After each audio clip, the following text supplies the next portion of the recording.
이제 우리 하나님의 말씀을 보겠습니다. 누가복음 15장 21절에서 32절까지 말씀을 보겠습니다. 누가복음 15장 21절에서 32절 말씀, 저와 여러분이 교독하겠습니다. 한 절씩. 아들이 이르되 아버지, 내가 하늘과 아버지께 죄를 지었사오니 지금부터는 아버지의 아들이라 일컬음을 감당하지 못하겠나이다 하나 제일 좋은 옷을 내어다가 입히고 손에 가락지를 끼우고 발에 신을 신기라. 그리고 살진 송아지를 끌어다가 잡으라. 우리가 먹고 즐기자. 이 내 아들은 죽었다가 다시 살아났으며 내가 잃었다가 다시 얻었노라 하니 그들이 즐거워하더라. 맏아들은 밭에 있다가 돌아와 집에 가까이 왔을 때에 풍악과 춤추는 소리를 듣고 한 종을 불러 이 무슨 일인가 물은데 대답하되 당신의 동생이 돌아왔음에 당신의 아버지가 건강한 그를 다시 맞아들이게 됨으로 인하여 살진 송아지를 잡았나이다 하니 그가 노하여 들어가고자 하지 아니하거늘 아버지가 나와서 권한대 아버지께 대답하여 이르되 내가 여러 해 아버지를 섬겨 명을 어김이 없었거늘 내게는 염소 새끼라도 주어 나와 내 벗으로 즐기게 하신 일이 없더니 아버지의 살림을 장녀들과 함께 삼켜버린 이 아들이 돌아오매 이를 위하여 살진 송아지를 잡으셨나이다. 아버지가 이르되 예, 너는 항상 나와 함께 있으니 내 것이 다 내 것이로되 이 내 동생은 죽었다가 살아났으며 내가 잃었다가 얻었기로 우리가 즐거워하고 기뻐하는 것이 마땅하다 하니라. 아멘. 그 연세대 철학과 교수였던 김영석 교수님 지금 102세가 되십니다. 그 교수님이 한번 어느 언론사와 인터뷰를 하는데 기자가 물은 질문이 행복이었어요. 100세를 넘게 살아보시니까 사람이 어떤 때 행복합니까? 그 김영석 교수님이 그 인터뷰에서 하신 말씀이 참 인상 깊었습니다. 자기가 한 100세를 살면서 수많은 사람들을 겪어보니까 도무지 행복할 수 없는 사람이 두 종류의 사람이 있더라는 거예요. 도무지 행복할 수 없는 사람. 첫 번째 사람은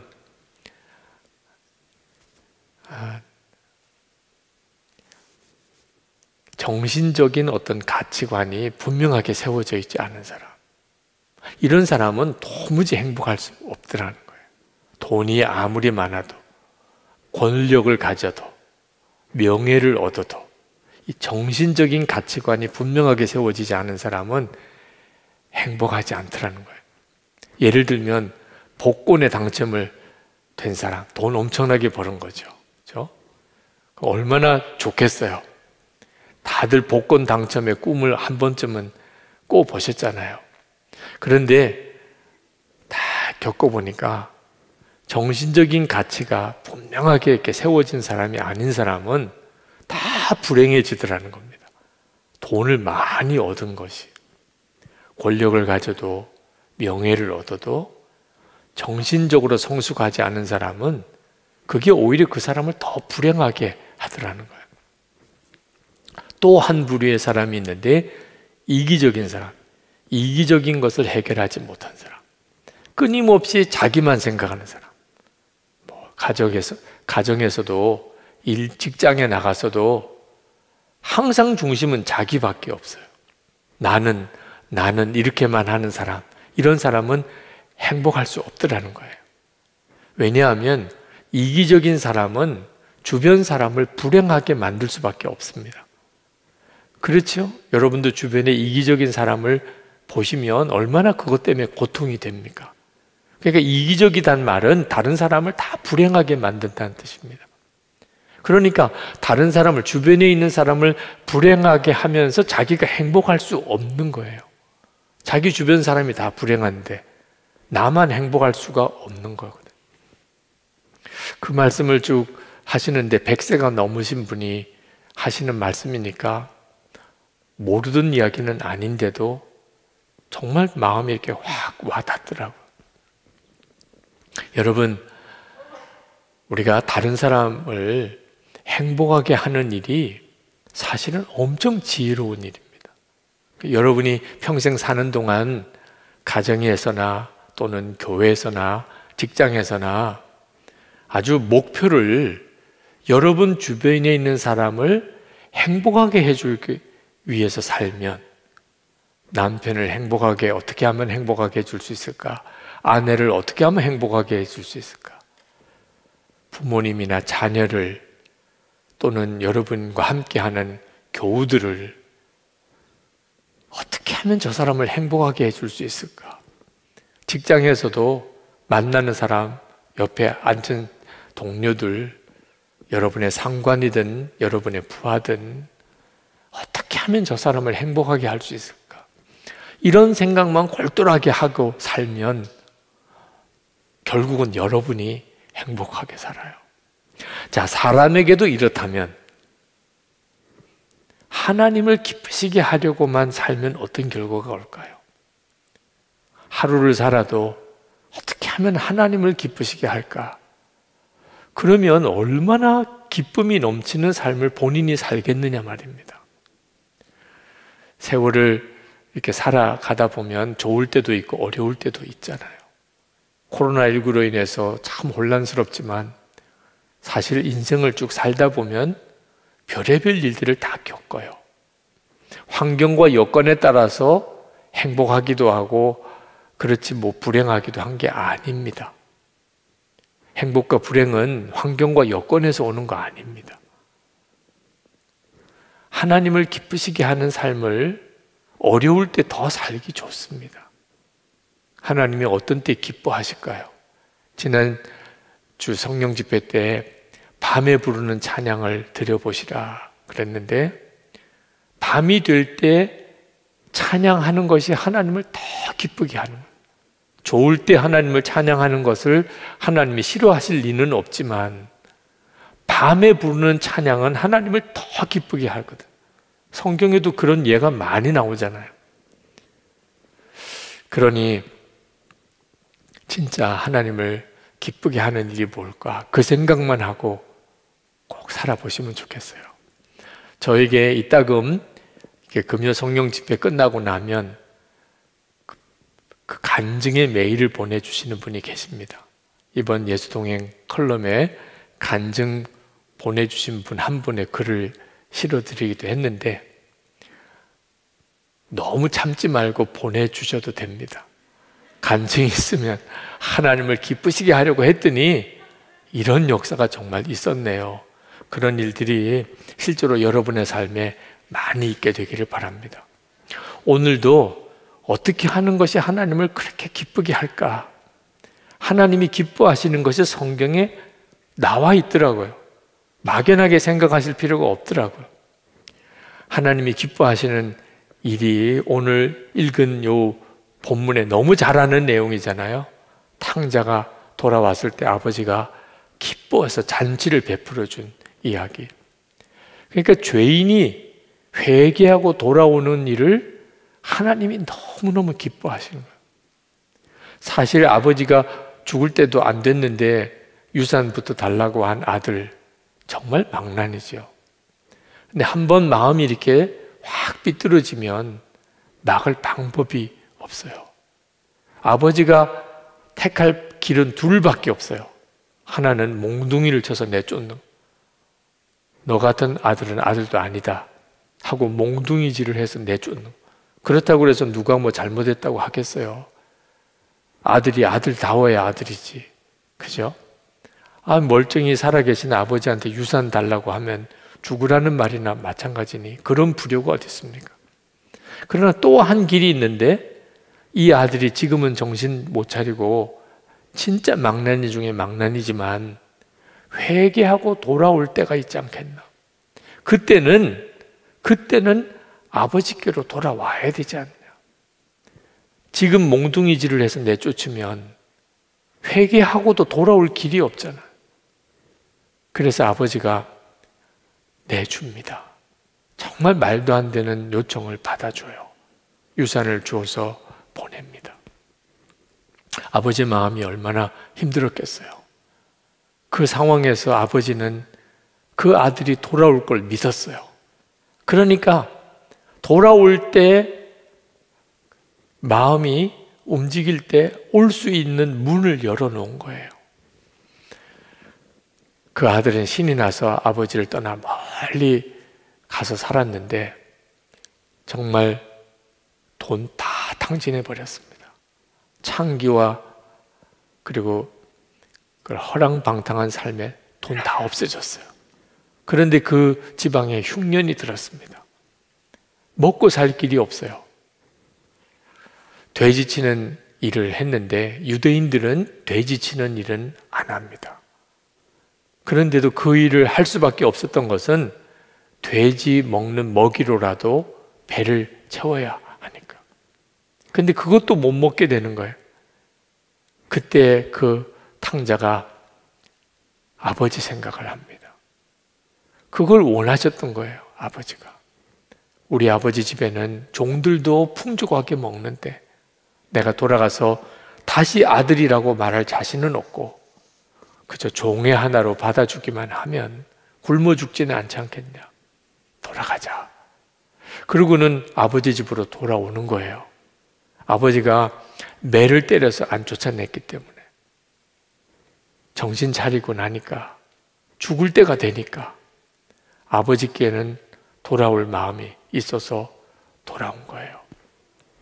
그때 그 탕자가 돌아오는 것을 아버지가 늘 오늘 올까 내일 올까 그렇게 지켜보고 있었기 때문에 정말 꼴이 말이 아닌 아들이지만 금방 알아보았어요. 멀리서도 달려가서 그 아들을 끌어안았습니다. 그 아들이 아버지, 저는 아버지라고 칭할 수도 없습니다. 아들이라고 제가 대접받을 자격도 없습니다. 그래서 종의 하나로 받아주세요. 뭐라고 지금 말을 하는데 아버지는 하나도 안 들려.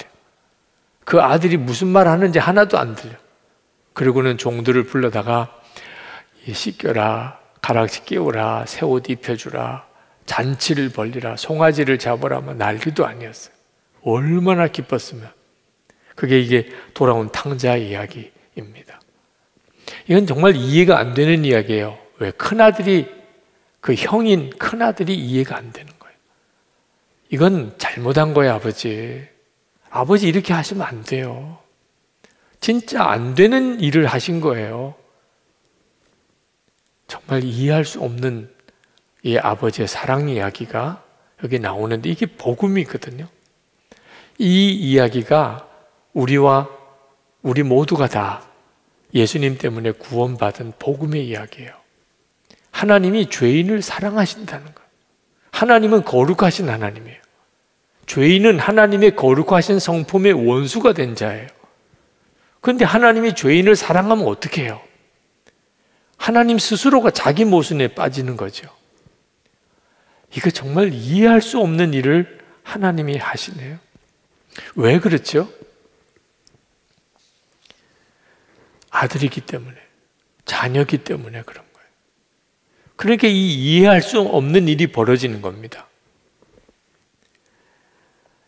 이사야 62장 4절 세번역 성경으로 제가 읽어드리겠습니다.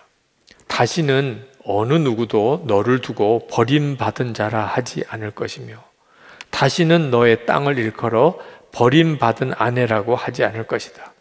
오직 너를 하나님께서 좋아하시는 여인 헵시바라고, 개역 성경에는 원어로 그렇게 헵시바라고 되어 있죠. 그 의미가 하나님께서 좋아하시는 여인이란 뜻입니다. 라고 부르고 내 땅을 결혼한 여인 뷸라라고 부를 것이니 이는 주님께서 너를 좋아하시며 내 땅을 아내로 맞아주시는 신랑과 같이 되실 것이기 때문이다. 하나님께서 죄를 지은 이스라엘 백성을 계속 사랑하셨어요. 그리고 반드시 그를 하나님께서 좋아하는 여인, 하나님과 결혼한 여인이라고 그렇게 불러줄 것이라고 그렇게 약속을 하셨어요. 이게 성경이 일관되게 가지고 있는 중요한 메시지예요. 하나님이 이렇게 하시는 이유는 하나님이 우리의 아버지시기 때문입니다. 존 파이퍼 목사님이 친구 목사가 고난주간에 그 교도소에 있는 죄수들에게 가서 수용자들에게 그 고난주간 예배를 드린 이야기를 하시더라고요. 그 목사님이 그 교도소에 수감되어 있는 수감자들에게 그렇게 질문을 했습니다. 예수님을 십자가에 못 박아 죽인 사람이 누굴까요? 그랬더니 어떤 사람이 로마 병정이요, 빌라도요, 유대인이요, 뭐 별의별 이야기를 다 했습니다. 근데 그 목사님이 아니라고 그랬어요. 그러니까 그러면 누구냐고, 그 교도소에 수감되어 있는 그 죄수들이 누구냐고 물었습니다. 그때 그 목사님이 대답하기를 하나님 아버지이십니다. 그 교도소에 수감된 분들이 다 충격을 받았어요. 예수님을 십자가에 못 박아 죽인 분이 하나님 아버지시다. 여러분들도 잘 쉽게 받아들이기 쉽지 않으실 말씀이에요. 그러나 성경은 분명히 그렇게 말씀하고 있어요. 사도행전 2장 23절에 그가 하나님께서 정하신 뜻과 미리 아신 대로 내준 바 되었거늘, 하나님께서 정하신 뜻과 미리 아신 대로 십자가에 당신의 아들을 내주셨다는 거예요. 하나님이 내어주신 거예요, 십자가. 이사야 53장 6절에 보면 우리는 다 양 같아서 그릇 행하여 각기 제 길로 갔거늘 여호와께서는 우리 모두의 죄악을 그에게 담당시키셨도다. 누가 그러셨다고요? 여호와께서는 우리의 죄를 그에게 담당시키셨다. 그러니까 예수님을 십자가에 못 박아 죽인 분이 누구라고 성경은 이야기하고 있냐면 하나님 아버지라는 거예요. 이건 정말 말이 안 되는 이야기죠. 그러니 이 십자가의 복음은 사실 누구나 다 이해하고 받아들이기는 어려운 거예요. 성령께서 믿어지게 하지 않으면 아무리 십자가의 복음을 들어도 믿어지고 받아들여지지가 않아요. 하나님이 그 정도로 우리가 죄인일 때 우리를 사랑하셨어요. 이건 꼭 한 경우만 그런 일이 가능합니다. 우리가 하나님의 자녀인 경우. 그러니 사실 이건 엄청난 복음인 거예요. 우리가 아무리 죄를 지어도, 우리가 아무리 더러워져도, 우리가 아무리 잘못해도 하나님은 우리를 사랑하세요. 이것이 복음입니다. 그러면 사람이 더 죄를 지을 가능성도 있잖아요. 그 정도로 위험한 거예요.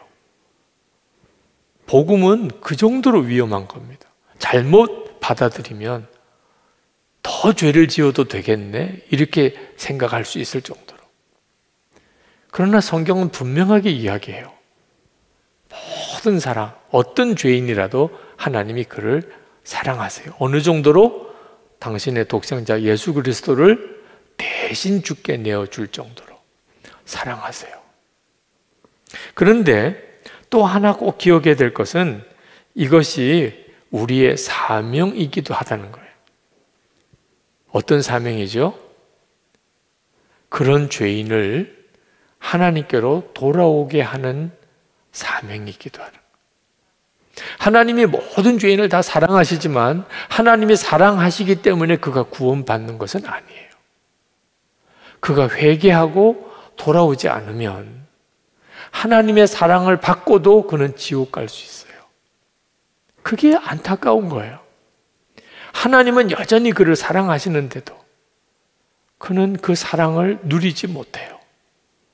돌아오지 않으니까. 탕자가 아버지의 사랑을 그가 정말 믿었다 하더라도 돌아오지 않았다면 그에게는 아버지의 기쁨을 줄 수가 없었을 거예요.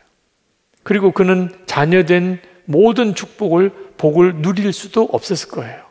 돌아오니까, 그러니까 하나님의 기쁨이 충만하게 되고 그도 아들의 지위를 회복한 거죠.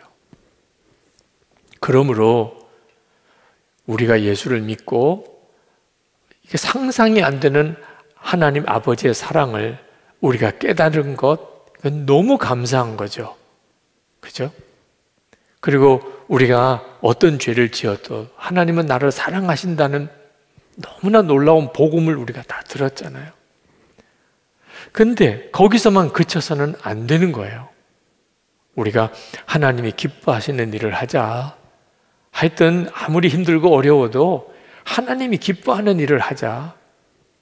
그러면 성경을 보니까 하나님이 기뻐하는 일이 여전히 하나님의 사랑을 알지 못하는 죄인들을 하나님께로 돌아오게 하는 일을 하나님이 기뻐하시는 거예요. 그러니까 전도를 때를 얻든지 못 얻든지 하라는 거예요.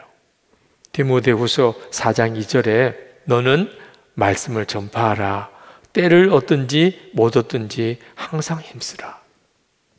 여러분이 하나님이 기뻐하시는 일을 정말 하고 살기를 원하십니까? 정말 하나님이 무엇을 기뻐하실지 알면 그대로 행하시겠습니까? 그러면 여러분 주변에 하나님이 그를 사랑하는 줄을 여전히 깨닫지 못하고 있는 사람, 하나님이 당신을 사랑하십니다. 하나님께로 돌아오세요 라고 전해주어야 하는 거예요. 가족 중에도 있고 친척 중에도 있고 직장 동료 중에도 있습니다. 이웃 사람일 수도 있어요. 그런 사람이 있는데도 무심히 지나치지 않아야 한다는 겁니다. 진짜 하나님이 기뻐하는 일을 하기를 원한다면 여러분 주변에 아직도 주께로 돌아오지 않은 이들이 여러분 주변에 있다면, 여러분이 늘 만나보는 사람 중에 있다면 반드시 그에게 하나님의 사랑을, 당신을 사랑하고 계십니다 하는 복음을 전해 주어야 하는 거예요. 그 일이 하나님을 얼마나 기쁘시게 하는, 하나님을 기쁘시게 하며 사는 게 우리의 복이거든요. 그런데 우리가 전도할 때 꼭 명심할 일은 그 영혼을 정말 사랑하는 마음으로 전도를 해야 한다는 거예요. 하나님이 죄인이지만 그를 사랑하셔서 어느 정도로 독생자를 주시기까지 우리도 그런 사랑을 가지고 전도를 해야 된다는 거예요. 전도를 사명감만 가지고 해서는 안 되는 거예요. 나중에 하나님 앞에 가서 나 전도했었어요. 왜 이러세요? 나 전도했었다니까. 하나님 기록을 다 한번 돌이켜보세요. 이렇게 말하면 안 된다는 거예요. 그동안에 왜 그렇게 열심히 전도를 했는데도 역사가 없었을까? 그 영혼을 아버지 마음으로 사랑하는 마음이 없었기 때문에 그럴 수 있다는 겁니다. 덜 웃는 얼굴을 가지고 계신 목사님, 참 성품이 좋으시고 선하신 목사님, 그런 목사님이 계셨어요. 제가 보기에도 참 보통 정말 사랑이 많으신 품성이 아니시더라고요. 그런데 그 목사님과 만나서 이야기를 나누다가 그 목사님이 학교 다닐 때, 중고등학교 다닐 때는 굉장히 율법적이고 심지어는 아주 무서운 사람이라는 걸 알았어요. 그가 어릴 때부터 교회 생활을 열심히 했습니다. 그런데 굉장히 율법적이었어요. 그가 교인들 중에, 어른 교인들 중에 존경하는 사람이 한 사람도 없었어요. 어느 집사님은 여전히 담배 피는 거 보고 저 사람은 집사도 아니야. 그 어린 나이에 벌써 그렇게 딱 판단이 돼요. 어느 장로님은 새벽기도 안 나오는 거 보고 저분은 장로도 아니야. 대단하죠. 목사님은 사건에 분명해. 왜? 그런 사람을 집사로 세우고 그런 사람을 장로로 세운 거 보니까 분명히 사꾼이야. 고등학교 때 그는 모든 어른 교인들을 다 그렇게 판단하고 살았어요. 오른손이 하는 거 왼손이 모르게 하라. 그래서 항상 왼손은 주머니에 넣고 다녔어요. 말씀대로 살아야 된다고. 늘 고등학교쯤 되니까 마음속에 얼마나 그런 유혹이 많았겠어요. 하여튼 교회 오기만 하면 울고불고 난리예요. 용서해달라, 회개해달라. 마음에 음욕을 품은 것만 가지고도 간음한 거라고. 그럴 정도로 철저하게 성경대로 살려고 하고 또 그렇게 사람들을 판단하고 정죄했어요. 친구가 연애하다가 실연을 당하고 고등부 다니는 친구가 자살을 시도하다가 미수에 그쳤어요. 병원에 입원을 해 있습니다. 찾아갔어요. 고등부 회장이었습니다. 병문안을 간 게 아니고 가서 나 얼마나 욕을 했는지. 넌 예수 믿는 사람 아니야. 넌 죽어서 지옥 마땅해. 어떻게 예수 믿는 사람이 자살을 할 수가 있어. 가서 막 얼마나 그렇게 욕을 하고 왔는지 그 자살한 친구가 내내 그냥 울기만 했. 그러면서도 자기는 잘했다고 생각해요. 그런데 한 번에 그 좋은 믿음이 꺾어지는데 신학교를 가야 되겠다. 나 같은 사람이 목사 안 되면 누가 되겠냐. 그러고 생각하고 신학교를 가기로 했는데 문제는 아버지가 학비를 대주지 않겠다는 거야. 신학교 간다면 난 너 학비 안 대주겠다. 그렇게 아버지한테 울고불고 애원하고 해도 결국은 아버지가 학비를 대주지 않았어요. 그때 마음에 하나님에 대한 섭섭함이 확 들어왔습니다. 내가 신학교를 가겠다는데 어떻게 아버지 마음을 안 바꿔주고 학비가 없어서 등록을 못하게 되냐? 하나님 진짜 살아계신 거 맞냐? 그렇게 믿음이 좋았던 게 그냥 한순간에 그 일로 꺾어지는 거예요. 그리고는 믿음의 방황을 하기 시작합니다. 그렇게 믿음 좋다고 하던 친구가 한번 꺾어지니까 얼마나 엉망으로 사는지. 그런데 그 친구가 몇 년 동안의 방황을 하다가 그가 예수님께로 돌아오게 돼요. 자기가 교만했던 걸, 사실은 자기가 무서운 죄인이었던 걸 깨닫게 됐어요. 나 같은 자가 신학교 가서 그냥 정상적으로 목회를 했으면 진짜 정말 무서운 목사가 됐을 거라는 걸 그제서야 알게 된 거예요. 그리고 회개하고 주께로 돌아오게 되고 그리고 다시 신학을 하게 되어서 목사가 됐다는 거예요. 사람이 완전히 옛날 그 사람이 그렇게 무섭고 남을 정죄하고 하던 목사일 거라고는 상상도 안 되는 분이 그런 이야기를 하는 거예요. 교회 다니고 예수를 믿는 분들 중에도 아직까지도 그 마음의 중심에 자기가 얼마나 죄인이었고 그럼에도 불구하고 하나님이 자기를 어떻게 사랑하셨는지에 대해서 정확히 모르는 분들이 있으세요. 그러니까 나름대로 열심히 신앙생활을 한다고 하면서도 무서운 율법주의자, 그리고 끊임없이 다른 사람을 정죄하는 그런 분들이 계세요. 그런 분들은 전도가 안 돼요. 다 예수 믿으라 예수 믿으라 말은 하지만 사람의 마음을 움직여내지를 못해요. 영혼의 구원은 아버지의 사랑으로 되어지는 거거든요. 그러니까 복음을 전할 때 우리가 죄인을 하나님께로 돌아오게 하는 일이 하나님이 가장 기뻐하는 일인데 그 일은 우리 속에 아버지의 사랑으로만 되는 거예요. 사람에 대한 긍휼의 마음, 죄인까지 사랑하시는, 독생자까지 주어서도 그를 구원하려고 하는 그 아버지의 그 사랑이 우리 속에 역사해야, 그래야 죄인이 아버지께로 돌아오는, 탕자가 아버지께로 돌아오는 역사가 일어나는 거예요. 여러분, 진짜 구원받아야 될 사람이 꼭 교회 바깥에만 있는 게 아닙니다. 가정에도 있고요, 교회 나오는 우리 가족 중에도, 교인들 중에도 여전히 구원받아야 될 이들이 있어요. 교회 안에도 있다고요. 빌그리암 목사님이 한 번은 집회를 갔는데 교인들이 목사님에게 공개적인 질문을 했어요. 우리 교인 중에 술을 끊지 못하는 사람이 있다. 이 사람을 교인이라고 해야 되냐? 아주 출교를 시켜야 되냐? 이 문제 때문에 질문을 해오는 거예요. 목사님 어떻게 해야 됩니까? 근데 이미 본인들이 다 판단하고 정죄하고 있는 상태예요. 그런 사람은 교인 아니지요, 이렇게. 그래서 빌리 그레이엄 목사님이 대답을 어떻게 했냐면, 분명히 성경에 술 취하지 말라 했으니 술 취한 사람, 술 끊지 못하는 사람 징계해야 됩니다. 그러니까 교인들이 뭐 다 얼마나 얼굴이 환해지는지. 그렇지요. 그러나 또 성경에 말씀하기를 용서하고 사랑하라 했는데 사랑하지 않은 사람도 징계해야 됩니다. 그래서 다 고개가 술 취한 사람도 징계해야 되고 그 사람 징계해야 된다고 하는 사람도 그 사람도 징계해야 된다. 그래서 그 교회 문제가 해결됐다. 그런 일화가 있습니다.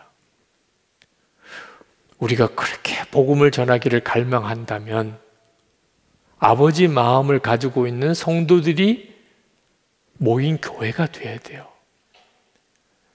예수 믿으셔야 됩니다. 하나님 당신 사랑하십니다. 아, 그런가요?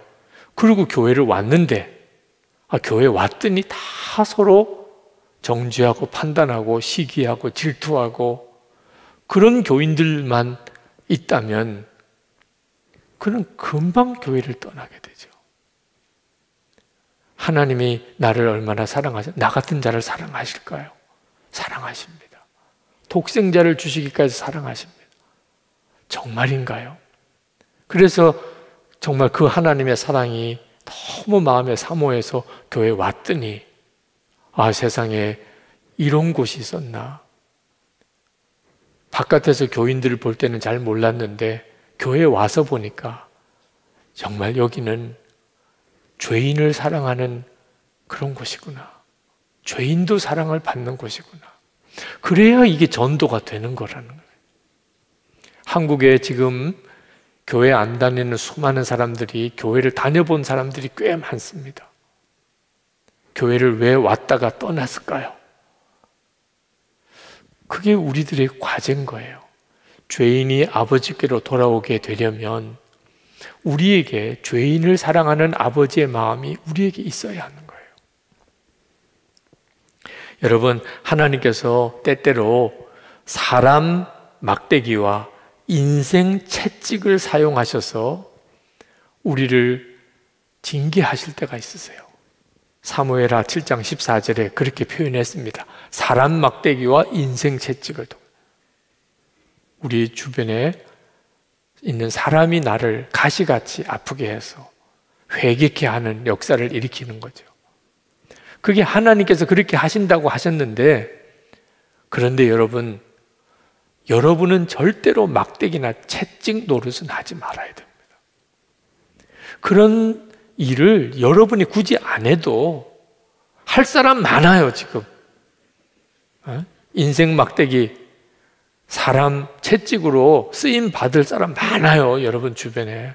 굳이 여러분이 자원봉사 안 하셔도 돼요. 여러분은 끊임없이 아버지의 사랑으로 죄인도 사랑하는, 탕자를 사랑하는 아버지의 그 마음으로 대하는 것, 그것만 우리가 할 일이라는 거예요. 세계 2차 대전 중에 영국이 독일과 싸웠는데 독일 비행기들이 영국 런던을 무섭게 공습을 했습니다. 하루에 18시간이나 방공호에서 숨어 있어야 될 정도로 정말 런던 시내가 불바다가 되는 그런 무서운 일을 겪었어요. 그런데 그 독일군 포로 수용소에 로켓가 하나 떨어졌습니다. 그래서 독일군 포로 수용소가 무너지고 독일군 포로가 많이 죽고 다쳤습니다. 그때 처칠이 그 독일군 포로 수용소를 도시집 바깥 외곽에 독일군이 공습할 수 없는 곳에 거기 포로 수용소를 새로 지어서 그들을 옮겨주자. 그럼 굉장한 예산이 드는 겁니다. 지금 전쟁 중이에요. 적군의 포로들을 보호하기 위해서 포로 수용소를 새로 짓는다는 거, 아마 우리나라 같으면 상상도 안 될 일이겠죠. 영국도 당연히 상상도 안 될 일이라 그런 재정에 대해서 영국 의회에다가 제안했을 때 뭐 반대가 말할 수가 없었습니다. 근데 처칠이 끝까지 그렇게 해야 된다고 주장을 했어요. 결국은 자정까지 회의를 거듭하다가 자정에서야 통과가 됩니다. 그때 그 소식을 들은 처칠이 회고록에 그렇게 썼습니다. 하나님 감사합니다. 주님을 찬양합니다. 그렇게 썼어요. 처칠 회고록이 나중에 노벨 평화상을 받게 됩니다. 근데 그때 노벨 평화상을 받게 된 근거가 된 구절이 요 구절이에요. 독일군 포로수용소를 외곽에다가 옮겨 짓는 예산을 영국 의회가 결국 자정에 통과하게 되었을 때 처칠이 하나님 감사합니다. 주님을 찬양합니다. 이렇게 고백했던 거. 여러분, 진짜 하나님을 기쁘시게 해야 되겠다. 우리의 사람과의 관계에서 별의별 사람을 다 만나잖아요. 그럴 때 하나님을 기쁘시게 하기 참 좋아요. 하여튼 죄인도 사랑하시는 하나님. 그 마음에 딱 맞게끔 하면 되는 거죠. 어떤 사람이든지 가시 같은 사람이든지 원수 같은 사람이든지 그 사람을 아버지의 사랑으로 사랑하는 거예요. 그러면 하나님이 기뻐하는 역사가 우리의 삶에 일어나게 됩니다. 어떤 마을에 큰 수도원이 하나 있는데 진리를 사모하는, 정말 성경의 진리를 탐구하는 수도사들이 많이 그 수도원에서 연구하고 수도할 때 사람들이 바글바글 끓었어요. 그 수도원에 은혜가 있으니까 사람들이 오는 거죠. 근데 어느 때부터 서서히 그 은혜가 식어지기 시작하는 거예요. 그리고 사람들이 그 수도원에 거의 찾아오지 않게 황량해진 분위기가 되어버렸어요. 수도원장이 얼마나 마음이 힘든지 자기의 스승이 되시는 분을 찾아갔어요. 그러면서 그 수도원의 형편을 이야기하면서 어떻게 하면 우리 수도원에 다시 옛날의 그 은혜를 회복할 수 있겠는가 하는 상담을 했습니다.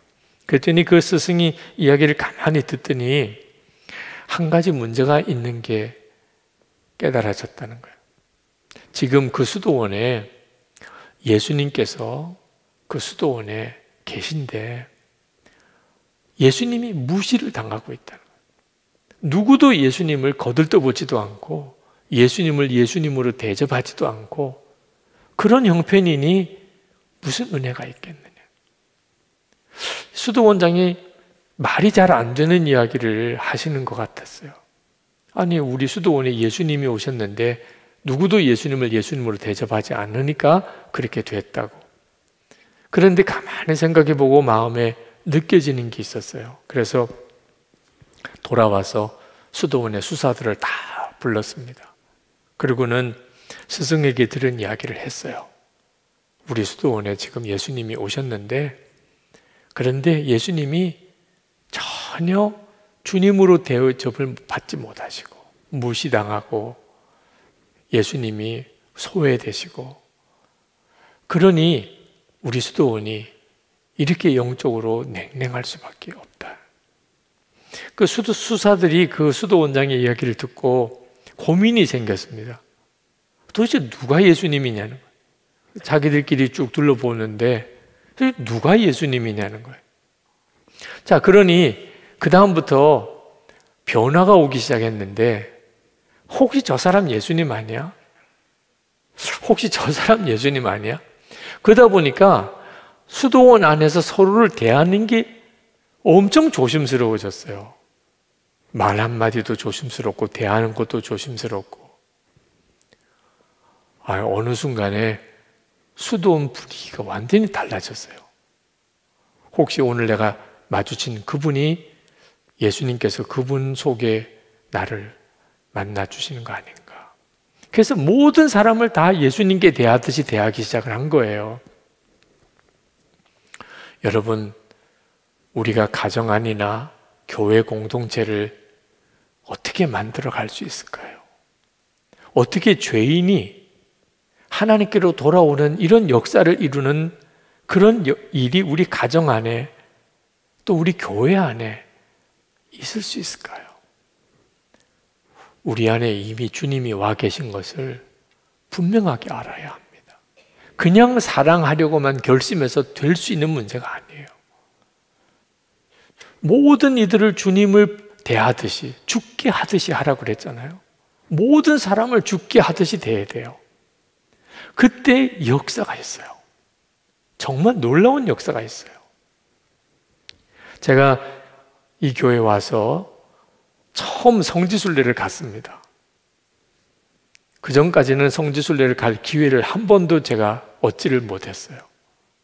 선한목자교회에서 꼭 가보고 싶은 것 중에 하나가 성지순례였는데, 그때 우리 장로님들 거의 대부분 다 같이 가셨고, 함께 하기를 원하는 분들 가시자고 그랬더니 굉장히 많이 지원하셔서 버스 2대로 성지순례를 해야 될 만큼 많은 분들이 그때 같이 가셔서 한 80명 가까이가 같이 가셨습니다.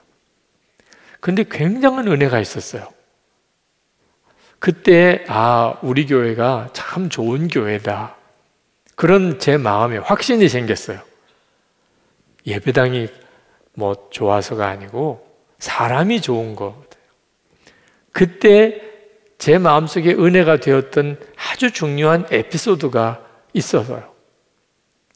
우리가 쭉 요르단을 순례를 하고, 그 요르단이 이스라엘 백성이 광야길을 쭉 걸어온 그 길입니다. 이집트에서 시내산에 올랐다가 요르단 길을 쭉 따라서 이제 느보산까지 오면 요단강 건너서 이스라엘로 들어가는 거예요.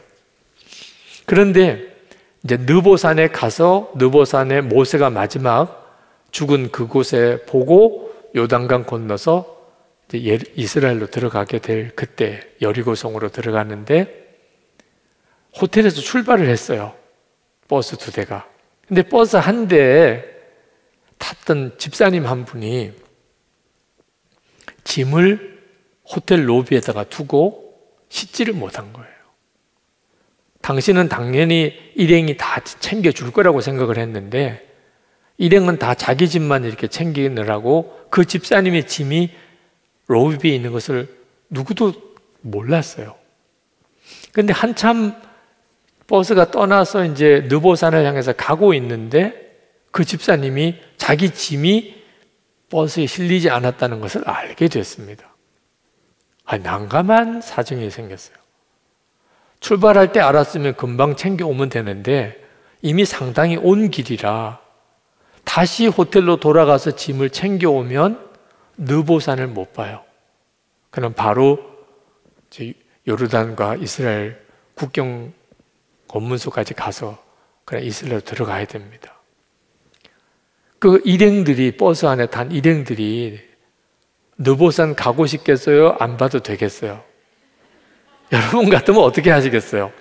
그 집사님만 내리고 택시 타고 호텔로 가서 짐을 찾아서 그냥 느보산 포기하고 오게 하냐?